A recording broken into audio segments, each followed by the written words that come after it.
For some, lacrosse is just a sport. But for Jeff Long, lacrosse is a way of life that shaped where he is today.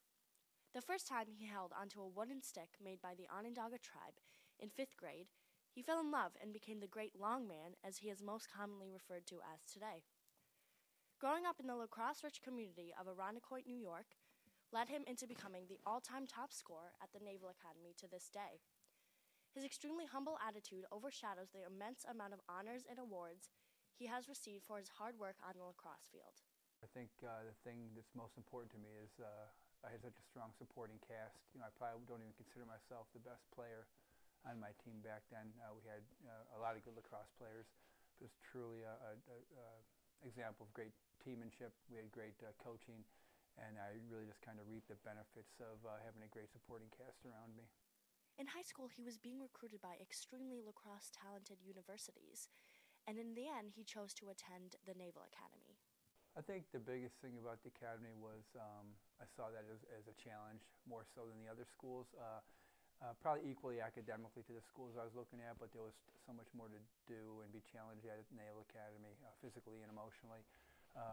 And even back then, I think one of the key figures was that I couldn't, you can't transfer into the Naval Academy, you couldn't back then, so I could always leave there and go somewhere else if I wasn't happy or didn't like it, but if I didn't go then I couldn't transfer in.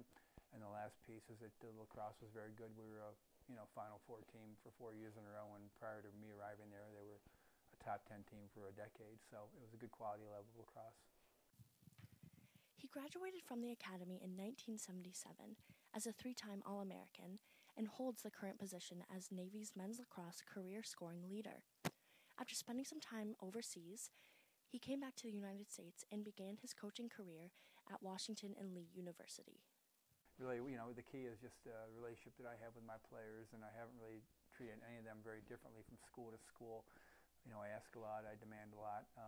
The kids seem to react to it pretty well, and I think really how we gauge success, at least is how I gauge success, is what the end product is. I'm not so concerned about what the incoming freshman is like. I'm really concerned about what the senior graduating 4 years later is all about, and he's ready to take on life.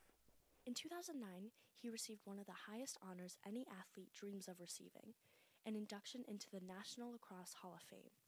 I expected him to briefly comment on how hard he worked to get there, and yet he still accounts his success to the people he was surrounded by, who supported him and taught him all he knows today.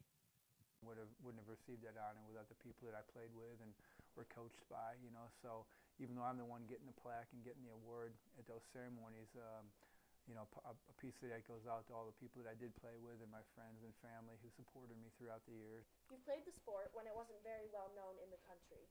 Since then, it has become very popular. What are the pros and cons to this growth? I think the biggest pro to the growth is that there's so much more opportunity for men and women to get out there and play collegiate lacrosse and get a good education and have the athletic experience. The con is what typical of anything, when things get too big, it loses a little bit of personality. You know, growing up, there was only a handful of teams that played, and there was a little bit more of a fraternity or sorority.